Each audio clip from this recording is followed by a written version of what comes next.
Magandang araw sa iyo, Kuya Jun. Ako nga pala si Kay Marie, 22 years old, taga Davao del Sur ako. Partikular na nasa isang medyo liblib na sityo sa Matanao. Simple lang ang pamilya namin. Ang tatay ko ay isang magsasaka ng saging at ang nanay ko naman ay may maliit na sari-sari store sa tapat ng bahay namin. Tatlo kaming magkapatid, Kuya Jun, at ako ang panganay. Dahil malayo ang probinsya namin sa Kabiasnan, nasanay na kami na tahimik ang gabi. Yung tipong pagpatak ng alas 9, sarado ng lahat ng bintana at pinto. At ang tanging maririnig mo na lang ay ang huni ng mga kuliglig at ang hangin na dumadaan sa mga puno ng saging. Ang ibahagi kong kwento ngayon ay nangyari ito noong bakasyon ko mula sa kolehiyo.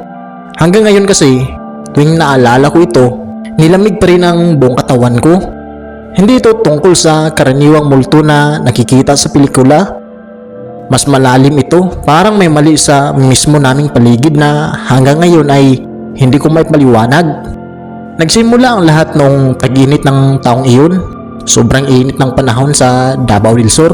Kaya kapag gabi, Kuya Jun, madalas na nakabukas ang maliit na bintana ng silid ko para lang pumasok ang kaunting hangin. Ang silid ko, Kuya Jun, ay nasa ikalawang palapag ng lumang bahay, habang silid ni nanay at tatay at ang dalawa kong kapatid ay nasa ibaba. Unang gabi ng Mayo, Kuya Jun, nag-aaral ako noon para sa aking summer class units. Maliwanag ang ilaw ng aking study lamp, habang ang buong bahay ay balot ng dilim. Tamang-tama na pagtingin ko sa oras sa cellphone ko, insaktong alas 3 ng madaling araw. Biglang tumahimik ang paligid, Kuya Jun. Baka sabihin ng iba na normal yun sa probinsya. Pero alam ng sino man nakatira sa bundok o bukid na hindi kailanman ganap na tahimik ang gabi. May mga kuliglig, may mga tilaok na manok sa malayo, o kaya'y kaluskos ng mga dahon. Pero noong sandaling iyon, parang pinatay ang sounds ng buong mundo. Tila nawalan ng hangin sa silid. Pagkatapos ng ilang segundo ng nakakabinging katahimikan, narinig ko ito. Hindi ito katok, Kuya Jun. Hindi rin ito boses ng tao. Isa itong napakahina, ngunit napakalinaw na tunog ng pagkaskas ng metal sa kahoy. Galing ito mismo sa gilid ng pinto ng aking silid. Hindi sa labas ng bahay, kundi sa loob mismo ng hagdanan patungo sa pintuan ko. Tumayo ang lahat ng balahibo ko, Kuya Jun. Ang nakakatakot dito, hindi mabilis ang pagkaskas, mabagal ito. May ritmo, na parang may isang bagay na dandahang gumagapang at ginuguhit ang pader gamit ang isang matulis na bagay. Napahawak ako sa mesa, Kuya Jun. Ayaw kong gumalaw. Ayaw kong lumikha ng anumang tunog. Naisip ko na baka magnanakaw, pero bakit ganun ang tunog? At bakit pakiramdam ko napakabigat ng hangin sa paligid? Pagkalipas ng 5 minuto na tila 5 oras para sa akin, tumigil ang tunog, Kuya Jun. Sumabay doon ang dahan-dahang pagbabalik ng huni ng mga kuliglig sa labas. Nakahinga ako ng maluwag, pero hindi na ako nakatulog hanggang mag-umaga. Kinabukasan, Kuya Jun, maaga akong bumaba. Nakita ko si tatay na nagtitimpla ng kape sa kusina. Naglakas loob akong magtanong, "Tay, may narinig ka bang tao kagabi sa hagdanan? Parang may nanggagalaw ng mga pader sa itaas." Tanong ko habang sinusubukang panatalihing kalmado ang boses ko. Napatingin si tatay sa akin. Ang inasahan kong sagot niya ay baka posa o daga lang. Pero nag-iba ang mukha ni tatay, Kuya Jun. Nawala ang karaniwan niyang ngiti. Inalapag niya ang taasan ng kape at tiningnan ako ng matagal. "Marie," mahina niyang sabi, na para bang ayaw niyang marinig ng mga kapatid ko. Kapag nagising ka sa kalagitnaan ng gabi, lalo na kapag insaktong alas 3 at narinig mo ang anumang tunog sa tapat ng pinto mo, huwag na huwag mong bubuksan. Huwag ka ring magingay. Magkunwari kang tulog. "Bakit, tay? Ano ba yun?" tanong ko. Mas lalo kong kinakabahan noon, Kuya Jun.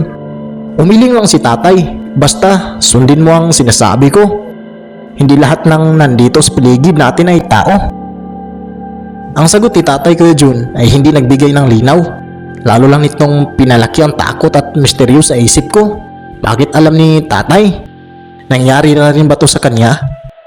Lumipas ang 2 araw. Dahil sa sinabi ni Tatay, sinubukan kong matulog ng maaga para hindi ako magising ng alas 3. Pero noong Biyernes ng gabi, nagising ako dahil sa sobrang init. Tinignan ko ang screen ng cellphone ko, Kuya Jun. Insaktong alas 3:02 na madaling araw. Agad akong nanlamig. Naghintay ako, nakatitig lang sa kisame. Sinubukan kong kontrolin ang aking paghinga. At pagkatapos ng ilang sandali, narinig ko uli ito. Pero sa pagkakataong ito, mas malapit na sa akin. Wala sa tapat ng pinto ang tunog. Nasa loob ng silid ko sa may paanan ng kama ko. Muntik na akong makasigaw, Kuya Jun, pero agad kong itinakip ang 2 kong kamay sa aking bibig. Ipinikit ko ng mahigpit ang aking mga mata at nagsumiksik ako sa ilalim ng kumot ko, Kuya Jun. Sobrang init sa loob ng kumot, pero ramdam ko ang malamig na pawis na umaagos sa aking noo. May mali sa lakas ng hangin. Pakiramdam ko may nakatayo sa tabi ng kama ko. Walang mabahong amoy, walang basang bakas, walang kahit anong klasikong senyalis na madalas nating maririnig sa mga kwentong kababalaghan. Ang mayroon lang ay ang pakiramdam na ang realidad sa paligid ko ay nakabaluktot. Narinig ko ang paghinga. Hindi ito malakas, mababaw ito at napakabilis, na para bang isang taong sobrang nakakapagod o nasasaktan. Pero nanggaling ito sa taas, malapit sa kisame. May nakatayo ba sa kama ko o may nakabitay sa itaas? Gusto kong sumigaw para humingi ng tulong kina nanay at tatay. Pero naalala ko ang babala ni tatay. Huwag kang maingay, magkunwari ka lang natulog. Pinilit kong panatalihing pikit ang aking mga mata. Bawat segundo ay parang parusa. Narinig ko ang muling pagkaskas ng bakal sa pader, Kuya Jun. Dahan-dahang gumagalaw patungo sa pintuan ng silid ko. Tila ba lumalabas na ito? Nang marinig ko ang bahagyang paglangit-ngit ng pinto, isang pinto na sigurado akong nakatrangka bago ako natulog. Unti-unting nawala ang mabigat na pakiramdam. Nang sumapit ang 3:30 AM, tuluyan nang nagbalik ang normal na tunog ng gabi. Nanginginig kong tinulak ang kumot. Hindi na ako nakatago. Kinuha ko ang aking flashlight at inilawan ang pader sa paanan ng aking kama. Doon ko nakita ang bagong misteryo na lalong nagpalito at nagpatakot sa akin. Sa pader ng kwarto ko, Kuya Jun, may mga malalim na guhit. Hindi ito gawa ng kuko ng hayop. Mukha itong mga guhit ng kutsilyo o pako. Pero ang nakakapangilabot, ang mga guhit ay nagbubuo ng mga patayo na linya na para bang nagbibilang ng araw. May 4 na linyang patayo at isang linyang nakatagilid sa gitna, 5 marka na lahat. Ibig sabihin, 5 beses na pala itong pumapasok sa silid ko habang tulog ako ng mahimbing noong nakaraang gabi. Naging balisa ako pagkatapos noon, Kuya Jun. Hindi na ako nakakatulog ng maayos. Pagdating ng umaga, napansin ko ang pagbabago sa gawin ng pamilya ko. Si nanay, na dating napakasiyahin at laging kumakanta habang nagluluto ng almusal, ay biglang naging tahimik. Nakatitig lang siya sa labas ng bintana habang naghihiwa ng bawang. Kapag kinakausap ko siya, matagal siya bago sumasagot at ang mga mata niya ay parang walang buhay. Si tatay naman ay ayaw nang lumabas ng bahay pagpatak ng hapon. Dati-rati kasi nagpapahangin pa siya sa labas kasama ang mga kapitbahay. Pero ngayon, Kuya Jun, alas 5 pa lamang ng hapon, sinisigurado na niyang nakasara ang lahat ng mga pintuan sa ibaba.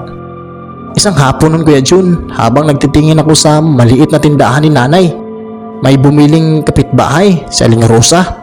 Mari, bulong sa akin ni Aling Rosa habang nag-aabot ng barya. Umuwi ka na ba sa lungsod? Ligtas doon? Nagtataka ako, Kuya Jun. Bakit po, Aling Rosa? Ano pong ibig ninyong sabihin? Tumingin si Aling Rosa sa paligid bago muling nagsalita. Ang pamilya mo, nag-iba na sila mula nung nakarang buwan. Nung pumasok ang tatay mo sa gubat sa bundok para maghahanap ng nawawalang baka, hindi na sila ang dating pamilya na kilala namin. Huwag kang magtitiwala sa kanila kapag gabi. Bago ko pa matanong kung ano ang ibig niyang sabihin, mabilis nang umalis si Aling Rosa. Napatingin ako sa loob ng bahay. Nakatayo si tatay sa may pintuan ng kusina. Nakatitig sa akin, walang ekspresyon ng kanyang mukha. Nagsimulang magdugtong-dugtong ang mga kababalaghan sa utak ko. Ang tunog sa gabi, ang payo ni tatay, ang mga guhit sa pader at ang sinabi ni Aling Rosa. May mali sa bahay na ito, may mali sa pamilya ko. Dumating ang gabi ng linggo, Kuya Jun. Ito ang gabi na hindi ko malilimutan. Subalit sa pagkakataong ito, nagdesisyon na ako. Hindi ako matutulog. Gusto kong malaman kung ano ang nangyari. Nagtago ako ng isang maliit na cutter sa ilalim ng unan ko at nag-iwan ng kaunting patlang sa pagitan ng mga kurtina para makita ang hagdan. Lumipas ang mga oras. 1:00 hanggang 2:00 ng madaling araw. Tahimik ang buong bahay, Kuya Jun. Ang tanging ilaw ay mula sa buwan na lumalagos sa bintana. Pagpatak ng 3:00, tulad ng inaasahan, biglang naputol ang lahat ng tunog sa paligid. Ang nakakabing katahimikan ay muling bumabalot sa buong sityo. Naupo ako sa kama, hawak ang isang cutter. Nanginginig ang mga kamay ko. Narinig ko ang dahan-dahang paghakbang sa hagdanan. Mabagal, may bigat. Pagkatapos, narinig ko uli ang pamilyar na tunog. Sa pagkaskas ng metal sa pader ng hagdanan, gumagalaw ito pataas. Na makarating ito sa itaas ng hagdan, Kuya Jun, tumapat ito sa maliit na liwanag ng buwan na nanggaling sa bintana ng hallway. Napagkapit ako ng mahigpit sa cutter. Muntik na akong mawalan ng hininga sa aking nakita. Hindi ito multo, Kuya Jun. Hindi ito monster na katulad ng sa mga pelikula. Ang nakatayo sa labas ng pinto ay si tatay, Kuya Jun. Pero may mali sa kanya. Sobrang mali. Nakatayo siya doon, nakasuot ng kanyang panggawa na damit. Pero ang kanyang mga bisig at liig ay nakabaluktot sa mga anggulong hindi natural para sa katawan ng tao. Ang kanyang ulo ay nakatagilid ng halos 90 degrees sa kanyang balikat.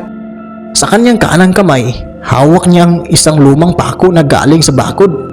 Iyon ang ginagamit niya para ikaskas sa pader habang naglalakad.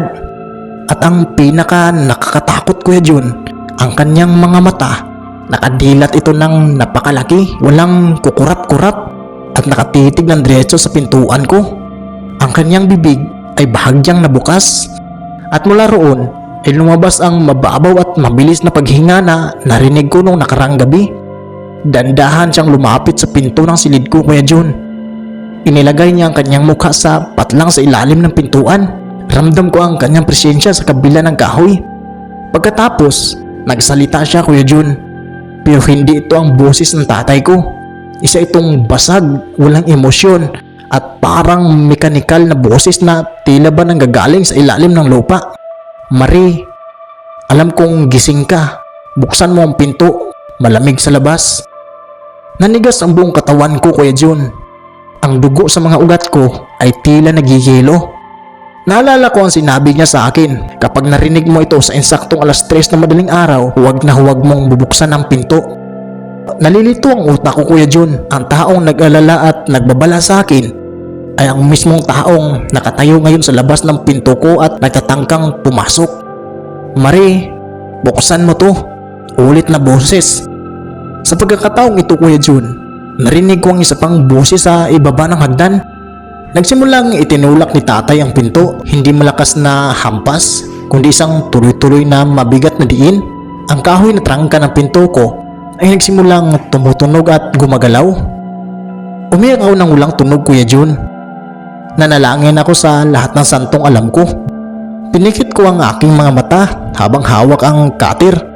Naghihintay na masira ang pinto at pasukin nila ako. Sige na, Marie, tapusin na natin to. Bulong uli ng boses sa labas. Ang diin sa pinto ay lalong lumakas. Nakikita kong nag-uumpisa ng mapunit ng kahoy sa paligid ng lock.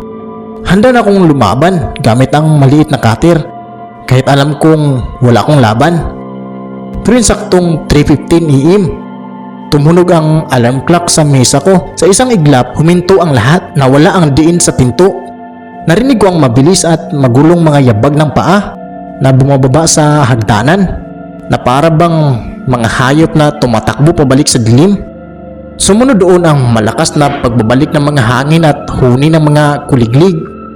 Nakaligtas ako sa gabing iyon, Kuya Jun. Pero hindi na ako nakatayo sa kama hanggang sumikat ang araw at maging maliwanag ang buong paligid. Alas 6 ng umaga, Kuya Jun. Kinuha ko ang lahat ng gamit ko. Inilagay ko ang mga ito sa backpack ko.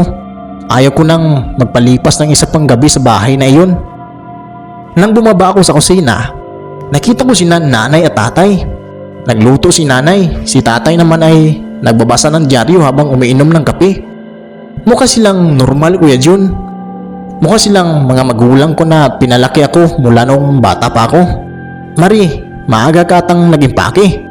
Saan ka pupunta? Tanong ni tatay nang may pag-alala sa kanyang boses. Ang boses niya ay bumabalik sa dati, mabait at mainit. Tiningnan ko ang kanyang kanang kamay, Kuya Jun. Sa ilalim ng kanyang mga kuko, may mga itim na dumi at microscopic na hiwa ng kahoy. Hindi ako nakapagsalita agad. Nanginginig ang boses ko nang sumagot ako. Kailangan ko na pong bumalik sa lungsod, tay. May mga asikasuhin lang para sa school. Napatigil si tatay. Tiningnan niya ako ng malalim. Pagkatapos, tumango siya, Kuya Jun. Mabuti pa nga. Mahinang sabi ni tatay. Mas ligtas doon. Iyon ang huling beses na nakipag-usap ako sa kanila ng harapan. Sumakay ako sa unang bus patungong Davao City. At hindi na ako muling bumalik sa bahay na iyon sa Matanaw, Kuya Jun. May mga tumatawag sa akin ngayon mula sa pamilya ko. Pinapauwi ako tuwing may bakasyon o kaya'y may mga okasyon, Kuya Jun. Sa telepono, napakalambing ng boses ni nanay at tatay.